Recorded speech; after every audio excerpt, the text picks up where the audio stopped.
بسم اللہ الرحمن الرحیم۔ محترم ناظرین، السلام علیکم۔ ناظرین، ایک مرتبہ حضرت عیسیٰ علیہ السلام ایک شاگرد کو لے کر سفر پر نکلے۔ راستے میں ایک جگہ قیام کیا اور شاگرد سے پوچھا کہ تمہاری جیب میں کچھ ہے؟ اس نے کہا، جی ہاں، میرے پاس 2 درہم ہے۔ آپ علیہ السلام نے اپنی جیب سے 1 درہم نکال کر اسے دیا اور فرمایا، یہ 3 درہم ہو گئے، قریب ہی آبادی ہے، تم وہاں سے 3 درہم کی روٹیاں لے آؤ۔ شاگرد گیا اور 3 روٹیاں لے لی۔ راستے میں سوچنے لگا کہ عیسیٰ علیہ السلام نے تو 1 درہم دیا تھا، 2 درہم میرے تھے، جبکہ روٹیاں 3 ہیں، ان میں سے آدھی روٹیاں نصیب ہوگی، لہٰذا بہتر ہے 1 روٹی پہلے ہی کھا لوں۔ چنانچہ اس نے راستے میں 1 روٹی کھائی اور 2 روٹیاں لے کر حضرت عیسیٰ علیہ السلام کی خدمت میں حاضر ہوا۔ آپ علیہ السلام نے روٹی کھائی اور شاگرد سے پوچھا، 3 درہم کی کتنی روٹیاں ملی؟ شاگرد نے جواب دیا، جناب 2، 1 آپ نے کھائی اور 1 میں نے کھائی۔ حضرت عیسیٰ علیہ السلام وہاں سے روانہ ہوئے اور راستے میں ایک دریا آیا۔ شاگرد نے حیران ہو کر کہا، ہم دریا کیسے عبور کریں گے، جبکہ یہاں تو کوئی کشتی نظر نہیں آ رہی؟ حضرت عیسیٰ علیہ السلام نے فرمایا، گھبراؤ نہیں، میں آگے چلوں گا، تم میری ابا کا دامن تھام کر میرے پیچھے چلتے رہنا، اگر خدا نے چاہا تو ہم دریا پار کر لیں گے۔ چنانچہ حضرت عیسیٰ علیہ السلام نے دریا میں قدم رکھا اور شاگرد نے ان کا دامن پکڑ لیا۔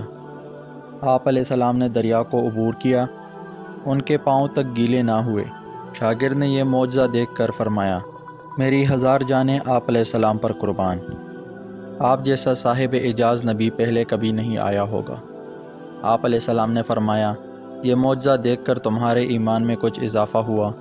شاگرد نے کہا، جی ہاں، میرا دل نور سے بھر گیا ہے۔ پھر آپ علیہ السلام نے فرمایا، اگر تمہارا دل نورانی ہو گیا ہے تو یہ بتاؤ روٹیاں کتنی تھی؟ شاگرد نے کہا، حضور 2 روٹیاں تھیں۔ پھر آپ وہاں سے چلے اور راستے میں ہرنوں کا ایک ٹولہ گزر رہا تھا۔ آپ علیہ السلام نے ایک ہرن کو اشارہ کیا، وہ آپ کے پاس چلا آیا۔ آپ علیہ السلام نے اسے ذبح کر کے اس کا گوشت کھایا اور شاگرد کو بھی کھلایا۔ جب آپ دونوں گوشت سے سیر ہو گئے تو حضرت عیسیٰ علیہ السلام نے اس کی کھال کو پیر سے ٹوکر ماری اور کہا، اللہ کے حکم سے زندہ ہو جا۔ ہرن زندہ ہو گیا اور بھاگ کر اپنے گروہ میں چلا گیا۔ شاگرد یہ معجزہ دیکھ کر حیران ہو گیا اور کہنے لگا، اللہ کا شکر ہے کہ اس نے آپ جیسا نبی اور معلم عطا کیا۔ حضرت عیسیٰ علیہ السلام نے فرمایا، یہ معجزہ دیکھ کر تمہارے ایمان میں کچھ اضافہ ہوا؟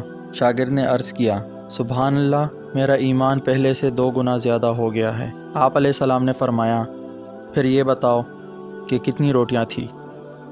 شاگرد نے کہا، حضور 2 روٹیاں تھیں۔ وہ دوبارہ سفر پر روانہ ہوئے اور راستے میں ایک پہاڑ پر سونے کی 3 اینٹیں ملی۔ آپ نے فرمایا، 1 اینٹ تیری، 1 اینٹ میری، اور تیسری اینٹ اس کی جس نے تیسری روٹی کھائی تھی۔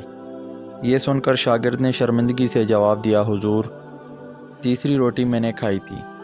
حضرت عیسیٰ علیہ السلام نے شاگرد کو چھوڑ دیا اور فرمایا، 3 اینٹیں تم لے جاؤ۔ یہ کہہ کر حضرت عیسیٰ علیہ السلام روانہ ہوئے اور لالچی شاگرد اینٹوں کے قریب بیٹھ کر یہی سوچتا رہا کہ ان کو میں اب گھر کیسے لے جاؤں گا۔ اسی اثناء میں 3 ڈاکو وہاں آئے۔ انہوں نے دیکھا ایک شخص کے پاس 3 سونے کی اینٹیں پڑی ہے۔ وہ گئے اور اسے قتل کر دیا اور آپس میں کہنے لگے، ہم 3 اور یہ اینٹیں بھی 3۔ لیکن وہ بھوکے تھے۔ انہوں نے ایک دوست کو پیسے دیے اور کہا، قریب ہی ایک گاؤں ہے، وہاں سے جا کر کچھ کھانے کو لے آؤ۔ وہ پورے راستے جاتے ہوئے یہی سوچتا رہا کہ کیا میں ان کے کھانے میں زہر نہ ملا دوں تاکہ یہ دونوں مر جائیں اور 3 اینٹیں میری ملکیت ہو جائے۔ اور وہاں پر وہ لوگ یہ سوچتے رہے، کیوں نہ ہم اس کو قتل کر دیں اور آپس میں اینٹیں بانٹ دیں، ہم دونوں کے حصے میں 1.5 اینٹ آئے گی۔ جب تیسرا ساتھی زہر آلود روٹیاں لے آیا تو انہوں نے اسے قتل کر دیا۔ پھر جب انہوں نے روٹیاں کھائی وہ خود بھی مر گئے۔ حضرت عیسیٰ علیہ السلام کا اس مقام سے گزر ہوا تو دیکھا 3 اینٹیں وہی کے وہی پڑی ہے، لیکن اسی جگہ 4 لوگوں کی لاشیں بھی پڑی ہے۔ آپ نے یہ دیکھ کر ٹھنڈی سانس بھری اور فرمایا، دنیا اپنے چاہنے والوں سے ایسا ہی سلوک کرتی ہے۔ محترم ناظرین، اگر آپ کو ہماری آج کی ویڈیو اچھی لگی ہے تو ویڈیو کو لائک کریں اور مزید اسی طرح ویڈیوز کو دیکھنے کے لیے چینل کو سبسکرائب کریں۔ ملتے ہیں اگلی ویڈیو میں، اجازت دیجیے، اللہ حافظ۔